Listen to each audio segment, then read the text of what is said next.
Edi Ramayadi sampai Iwan Bule, itu semuanya cuma halusinasi. Sementara sekarang ini di zaman modern yang mengkritik kita nih, itu langsung pelatih tim nasional gitu loh. Masa nggak malu sih?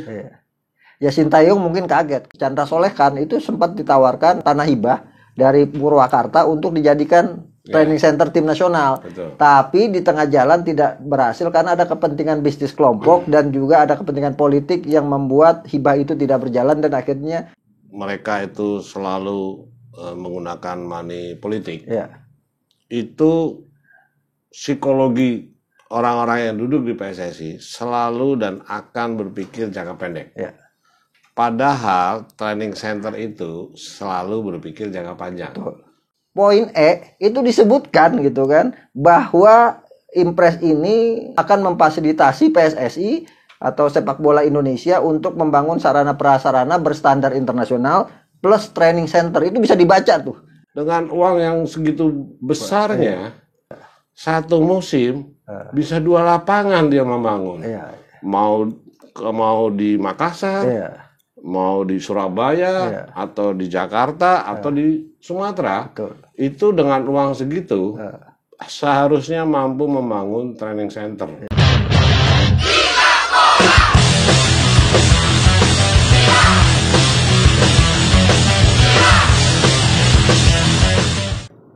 Bravo Cocomeo Channel. Jumpa lagi dengan saya Akmal Marhali di Cafe Gilbol. Tentunya bersama partner saya Mbah Coco yang selalu asik membicarakan sepak bola Indonesia, mulai dari sinetron sampai dengan segala keburukan dan kelebihannya. Tentunya hanya di Cocomeo Channel, dan terus saksikan Cocomeo Channel dengan beragam cerita sepak bola Indonesia.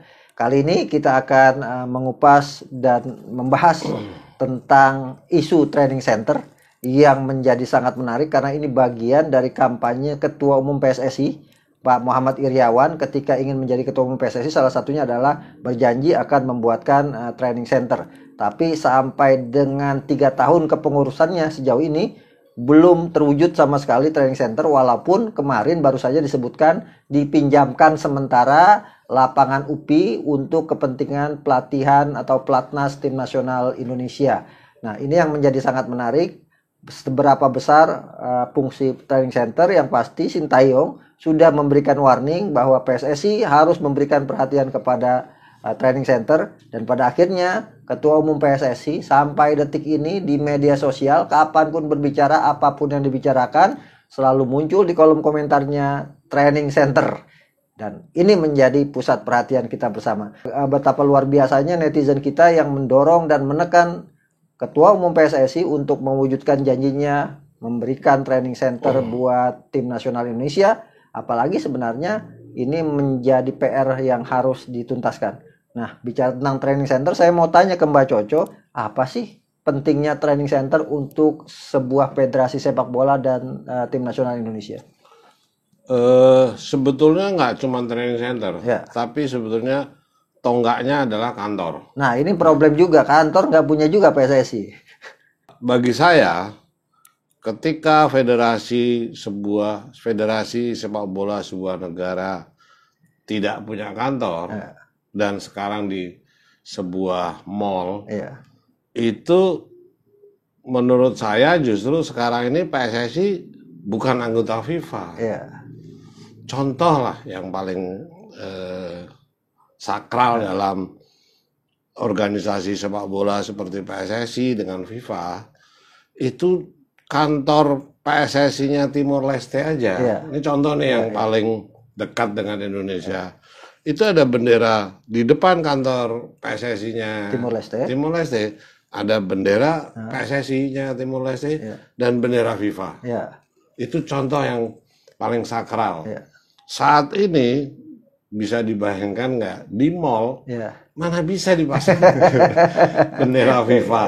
Buat saya PSSI bukan anggota FIFA selama bendera FIFA tidak ada di kantor. Anggota PD Pasar Jaya. Mungkin anggota koperasi unit desa mungkin. Hal yang seperti itu memalukan. Itu yang pertama, ya kan? Yang kedua, kenapa saya bilang kantor federasi itu penting? Ya. Saya di tahun 80-an sampai tahun 2000-an, saya selalu ada di kantor PSSI, walaupun nyewa. Ya. Tetapi waktu nyewa di stadion Gelora Bung Karno, itu kantor PSSI 24 jam. Ya. Di mall mana bisa 24 jam. Ya. Kenapa saya bilang kantor PSSI bisa 24 jam? Karena organisasi sepak bola dunia FIFA itu mengatur 214 anggotanya. Ada yang jam 10 pagi ketika PSSI itu berurusan dengan federasi di Amerika Latin, itu di sana jam 10 malam. Tapi ketika dia berurusan dengan federasi di Eropa atau di kantor pusatnya di Zurich di Swiss, itu jam 10 pagi Indonesia, di sana jam 4 pagi. Nggak mungkin dia berkomunikasi dengan federasi FIFA di pusat ketika Indonesia jam 10 pagi. Itu masalah. Artinya zaman Nugraha Besus sebagai sekjen itu 24 jam. Dia harus berkomunikasi dengan federasi di Afrika, di Eropa, sama di Amerika, sama di Asia, jamnya berbeda. Ketika mereka juga berurusan dan mau berkomunikasi dengan federasi sepak bola Indonesia, mereka juga tahu jamnya di sana. Jam segini Indonesia jam berapa nih? Hal-hal seperti itu nggak mungkin dilakukan di kantor federasi seperti PSSI di mall. Yang jam 9 sudah tutup. Betul. Listrik sudah dimatiin. Nah, hal-hal seperti itu memalukan. Bicara training center, di zaman Cardono, itu sudah ancang-ancang di sekitar Curug kalau nggak salah, ya kan. Bahkan dibarengin supaya training centernya itu juga segera dibangun. Ketika tim nasional juara SEA Games 87 dan 91 sampai hari ini, yayasan sepak bola PSSI yang dibangun oleh Cardono masih memberi dana tabungan abadi. Setiap bulan 100.000 rupiah untuk 18 anggota tim nasional SEA Games 87 dan 21 anggota SEA Games 91. 2 minggu, 3 minggu yang lalu saya ngobrol sama Yusuf Ekodono, sama Rocky Putirai, sama Budi Wayono di 87. Mereka masih menerima uang 100.000 per bulan. Walaupun 100.000 ya? Walaupun 100.000 per bulan, itu lewat BRI. Kalau mantan pemain dikoordinir oleh Patar Tambunan. Kalau dari PSSI, dulu ada namanya Nuni Marta Saputra, sekarang dikelola oleh anaknya. Itu mereka masih berkomunikasi, walaupun 100.000. Kalau saya melihat PSSI tahu bahwa zaman Cardono masih langgeng memberi, sementara PSSI di zaman Edi Ramayadi itu menghasilkan memutar kompetisi Liga Indonesia itu bisa sampai 350 miliar. Sementara kemarin di Liga 1 BRI sudah bisa sampai 500 miliar. Pandangan saya nih, mereka harusnya berpikir ada empati, ada merah putih di PSSI bahwa dulu tahun 87 sama 91 itu mengibarkan merah putih, berdarah-darah, mereka bangga sebagai pemain nasional. Ternyata sekarang pemain nasional masih diragukan. Ada yang menolak, ada yang pura-pura cedera, tapi dalam atmosfer mereka sudah punya honor, gaji bulanan di klub miliaran. Harusnya PSSI paham ketika di zaman Cardono itu, kalau gitu sekarang kita dapat uang banyak nih, kita tambahin dong. Mereka-mereka yang jadi pahlawan tahun 87 sama 91. Harusnya kan berpikir itu. Yang pertama itu. Yang kedua, dengan uang yang segitu besarnya, menurut saya, kalau mereka jago dan pintar mengelola uang, satu musim bisa 2 lapangan dia membangun. Mau di Makassar, mau di Surabaya, atau di Jakarta, atau di Sumatera. Itu dengan uang segitu seharusnya mampu membangun training center. Pertanyaannya, uang segitu kemana? Karena saya wartawan abal-abal yang veteran, saya cuman mengingat banyak nih di sepak bola nasional dari 80-an sampai 2000-an nih.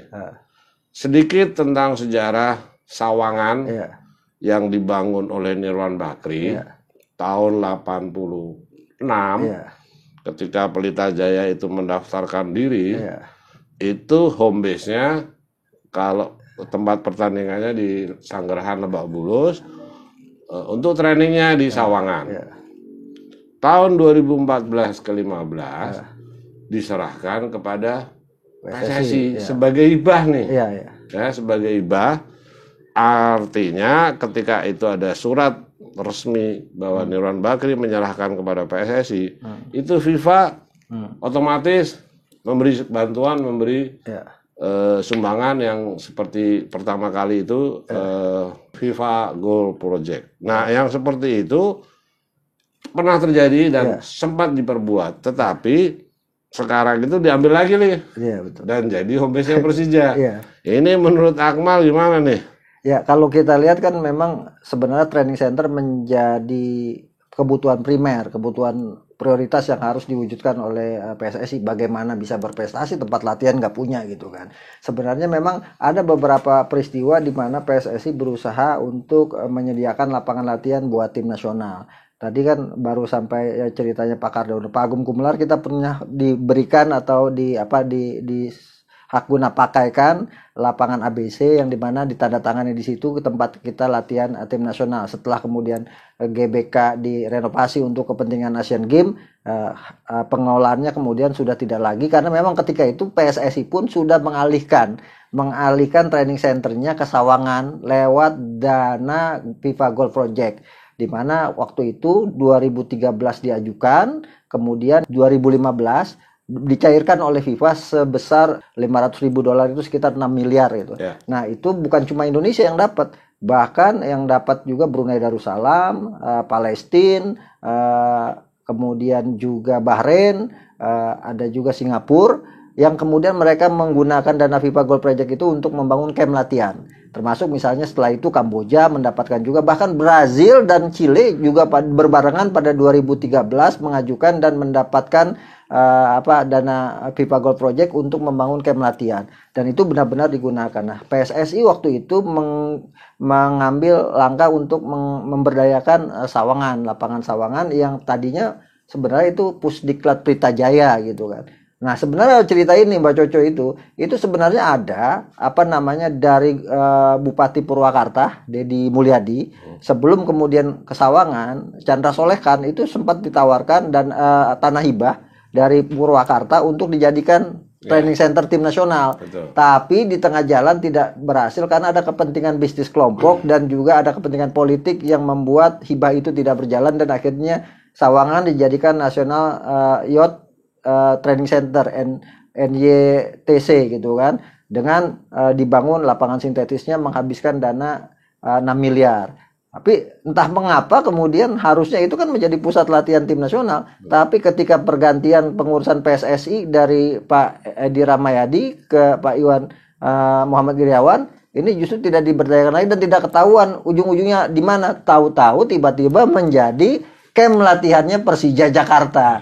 Nah, ini kan problem sebenarnya. Ada apa kemudian camp latihan National Youth Training Center ini berubah fungsi dari milik PSSI yang dibiayai pembangunannya oleh PSSI kemudian menjadi milik Persija Jakarta. Harusnya ini bisa ditelusuri oleh PSSI karena pastinya ada hitam di atas putih terhadap peminjaman ini. Ini yang pertama. Yang kedua, PSSI juga dulu pernah membuang uang sia-sia. ketika melakukan renovasi Viva Gold Project itu digunakan untuk merenovasi kantor PSSI yang di Senayan, yang habis direnovasi menghabiskan dana 10 miliar, kemudian dibongkar untuk kepentingan Asian Games. Dan akhirnya kemudian kantor PSSI justru berpindah-pindah. Kalau saya waktu itu jadi ketua umum PSSI misalnya, daripada 10 miliar buat renovasi, mendingan 10 miliar buat beli tanah untuk dijadikan kantor PSSI. Kan itu yang kemudian menjadi alasan, ditambah lagi misalnya sekarang pendapatan 500 miliar bisa disisihkan sekitar 50 atau 100 miliar untuk bangun lapangan dan sebagainya. Saya pikir ini kalau ada kemauan itu bisa, apalagi ya di Impres Percepatan Pembangunan Sepak Bola Nasional nomor 3 tahun 2019 di keputusan nomor 1-nya poin E itu disebutkan gitu kan, bahwa Impres ini akan memfasilitasi PSSI atau sepak bola Indonesia untuk membangun sarana prasarana berstandar internasional plus training center. Itu bisa dibaca tuh. Ada training center disebutkan dalam Impres Percepatan Pembangunan Sepak Bola Nasional. Tapi nyampe sekarang tidak bisa dieksekusi. Yang menarik, di awal kepemimpinan Pak Muhammad Iryawan sempat datang itu ke Sukabumi, ngeliatin tanah. Bahkan kemudian diberitakan luar biasa PSSI akan membangun training center di sana dan menyiapkan anggaran banyak 40 miliar. Dan itu hibah dari Peter Tanuri. Nah, itu hibah dari Peter Tanuri. Ketika itu, saya justru mengingatkan jangan sampai kemudian kejadian Sawangan terulang gitu kan. Tanahnya milik Nirwan Bakri dibangunkan oleh dana Viva Gold Project, habis itu menjadi milik dari Nirwan Bakri gitu kan. Nah, karena kalau Sukabumi mau dibangun ketika itu harus jelas tanahnya hibah atau apa, atau disewakan. Kalau disewakan berapa? Jangan sampai kemudian PSSI ngeluarin duit, kemudian ganti kepengurusan, training center yang dibuat akhirnya jadi milik Peter Tanuri. Nah, ini yang menarik ya. Dan nyampe sekarang yang saya pertanyakan adalah kenapa kok sampai sekarang tidak ada kabarnya itu Sukabumi gitu kan. Saya melihatnya itu begini, selama PSSI sejak zaman Nurdin Halid, mereka itu selalu menggunakan money politik. Ya. Itu psikologi orang-orang yang duduk di PSSI selalu dan akan berpikir jangka pendek. Ya. Padahal training center itu selalu berpikir jangka panjang. Betul. Saya baik liburan maupun tugas jurnalistik saya di sepak bola nasional, saya ngikutin perkembangan dan melihat langsung seperti Ajax saja. Yeah. Tidak usah KNVB-nya Belanda lah. Yeah. Ajax itu di Liverpool juga, saya ke AC Milan juga, itu rata-rata mereka punya training center. Yeah. Itu ada 8. Yeah. Satu ya, lapangan untuk pertandingan yang tidak resmi. Ya, satu. Lapangan yang untuk tidak resmi, artinya uji coba, latih tanding, itu tribunnya sekitar 1.000 orang. Yang kedua, ada 6 lapangan. Pertama, lapangan sepak bola resmi, asli. Yang kedua, lapangan sintetis. Yang ketiga, lapangan pasir. Yang keempat, lapangan untuk futsal. Ya. Terus ada 2 lagi, setengah lapangan. Mereka setengah lapangan itu digunakan untuk mereka main 4 lawan 4, 3 lawan 3, atau 6 lawan 6. Itu semua digunakan oleh jenjang pendidikan Akademi Ajax Amsterdam. Di luar itu ada kafe, ada perkantoran Ajax, ada tempat medis, ada untuk fitness, ada kolam renang. Nah, yang paling asik itu supaya juga training center itu menghasilkan banyak uang, itu di situ ada tour. Mau datang ke ruang medis untuk orang yang patah kaki, ada. Bahkan untuk ruang pergantian kostum, jersey, itu vandal aja, ini untuk vandal U15, ini untuk vandal untuk tukar-menukar saat pertandingan resmi itu, untuk 16, 18 itu ada. Semuanya lengkap, apalagi di Liverpool, apalagi di AC Milan, yang klub-klubnya legendaris semua. Nah, fungsi di training center itu kenapa begitu luar biasanya untuk menopang prestasi. Satu, semua kompetisi jenjang usia, baik itu tingkat Asia Tenggara, tingkat Asia maupun di tingkat dunia, itu kan jadwalnya berbeda semua. Betul. Ketika di situ ada match pemain, itu kan kapan saja anak-anak U16 pelatnas di sana, tempat tidurnya ada, tukang masaknya juga sudah resmi dari PSSI, standar menunya seperti ini.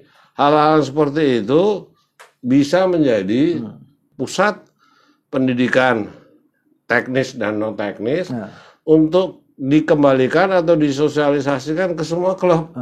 Ini loh training centernya tim nasional itu seperti ini. Gizinya diatur, harus ada susu, telur, daging, itu didistribusikan kepada klub-klub. Bahwa di klub juga punya training center gitu loh.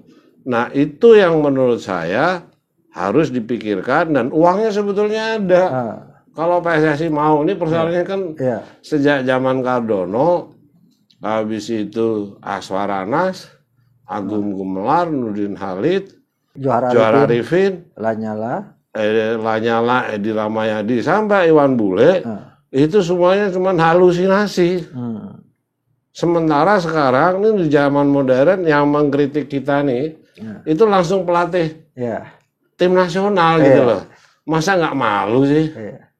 Ya Sintayong mungkin kaget ketika timnas Korea, dia melatih timnas Korea, training campnya luar biasa gitu. Pas datang ke Indonesia, latihan pindah-pindah, bahkan kalah dari penyewa fan football untuk kemudian latihan. Itu yang membuat dia sangat terkejut bagaimana negara besar dengan penduduk 270 juta jiwa plus Indonesia yang sangat luas mengalahkan Eropa, luas nggak punya training center. Ini kan memalukan sebenarnya dan ini menjadi PR buat sepak bola kita tentunya. Dan prestasi Indonesia sampai hari ini katakan sudah lolos nih yang ke 5 kalinya ke putaran final Piala Asia, itu kan dihasilkan dari kompetisi yang nggak jelas. Artinya pernah ada super tim nih, seperti Binatama, terus PSSI Garuda 1, Garuda 2, habis itu Primavera, Bareti, habis itu terakhir SAD. Bahkan sekarang Mola TV itu membangun Garuda Select pun, itu nggak pernah ada yang sukses dari situ hasilnya. Gitu. Artinya apa? Mereka berkompetisi memang melahirkan talenta. Pertanyaannya kan Ferdinand, Marcelino Ferdinand lahir dari mana? Apakah dari Garuda Select? Tidak. Apakah dari yang terakhir SAD? Tidak. Mereka lahir dari desa, dibangun, kebetulan ditemukan di Surabaya dan sekitarnya. Hal-hal seperti itu terjadi. Gimana kalau dibangun kompetisi? Betul. Itu kalau seperti sekelas Marcelino Ferdinand itu, kalau cuma cari 10 aja ada. Masih ingat nggak? Tahun 60-an ke 70-an, tim nasional selalu dibangun 2 tim. Karena begitu banyaknya pemain alam ya. Kompetisinya kan biasa. Wilayah timur, wilayah barat. Artinya nggak bisa. Kalau sekarang kan kompetisi 9 bulan. Resmi nih kompetisi profesional. Dulu cuma 3 bulan. Selebihnya dari mana pemain? Ya dari alam semuanya, dari kampung, dari mana-mana. Bisa dibayangkan nggak? Dari sistem pembinaan lahir kompetisi. Dari kompetisi lahir ke pembinaan yang bagus, dari Sabang sampai Merauke, terus dipusatkan di training center. Indonesia bisa punya 3, bisa 4. Oh kalau pemain ketika Niak Mitra itu juara, ya kan? Niak Mitra plus Indonesia Timur pemainnya. Ketika PSMS juara, PSMS Medan plus Indonesia Barat, 2 tim. Hal-hal yang seperti itu bisa dibangun dan punya niat yang baik, gitu loh. Sekarang ingat nih, PSSI adalah anggota KONI Pusat. KONI Pusat itu adalah organisasi yang mengayomin organisasi amatir di seluruh Indonesia dari semua cabang. Pertanyaannya, sekarang PSSI itu bagian dari KONI yang harus wajib mengelola kompetisi amatir, ditinggalkan. Klub-klub amatir anggota Persija, Persis Solo, Asabab di Surabaya, Bintang Utara di Medan, semuanya mati. Sulit menghasilkan pemain. Kenapa? Karena nggak ada kompetisi. Kalau ada training center di sana, di Jawa Timur, di Medan. Dulu ada di Medan training center punya Pardede yang dijadikan buat latihan timnas juga. Betul, tapi kan memang kiblatnya dulu ada di kelas Salatiga, ya kan? Sekarang ini seperti di kelas Salatiga, sesuai zaman lah. Di zaman itu di kelas Salatiga hebat, melahirkan nyaris semua yang berada di diklat itu semua pemain nasional.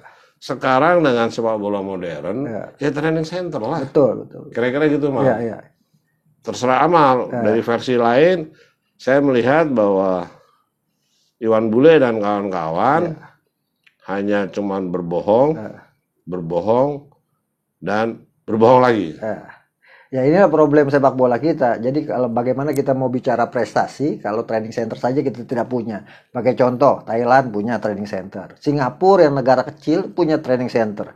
Malaysia punya training center. Vietnam yang sekarang menjadi negara Asia Tenggara dengan peringkat terbaik karena berada di 100 besar dunia, punya training center yang sangat bagus. Mereka menggunakan dana FIFA Gold Project benar-benar diarahkan untuk kepentingan sepak bola. Betul. Sementara kita kadang-kadang FIFA Gold Project diajukan tapi penggunaannya lari kemana-mana. Inilah problem kita sehingga sampai sekarang kita tidak punya training center yang bisa menjadi kawah candra di muka untuk membangun tim nasional yang tangguh. Tanpa training center tentunya jangan berharap sepak bola kita bisa berprestasi atau bisa meraih trofi. Karena itu sekarang Iwan Bule menantang masyarakat karenanya katanya PSSI tidak punya dana, kemudian ditantang untuk bikin kotak amal, ya kan, amal untuk training center. Karena itu Cocomio Channel mengajak Anda untuk sama-sama kita beramal ke training center PSSI sebagai bentuk bahwa kita sebenarnya peduli dengan sepak bola Indonesia. Kumpulkan Rp1.000 per orang, kita kasih ke PSSI sebagai bentuk bahwa sejatinya pengurus PSSI tidak bisa apa-apa saat ini karena membangun kantor PSSI saja tidak bisa. Dan bukan anggota FIFA loh. Betul. Karena bendera FIFA-nya nggak pernah ada gitu. Kantor PSSI tidak punya, training center tidak punya, jadi apa yang bisa kita harapkan dari sepak bola kita saat ini kecuali kita berharap. Kita dorong untuk ke depan terjadi revolusi dan reformasi tata kelola sepak bola Indonesia. Sekali lagi jangan lupa tonton terus tayangan Cocomio Channel yang selalu mengabarkan berita-berita teraktual dan kritik-kritik teraktual terhadap pelaksanaan penyelenggaraan kompetisi sepak bola nasional. Adios Cocomio Channel.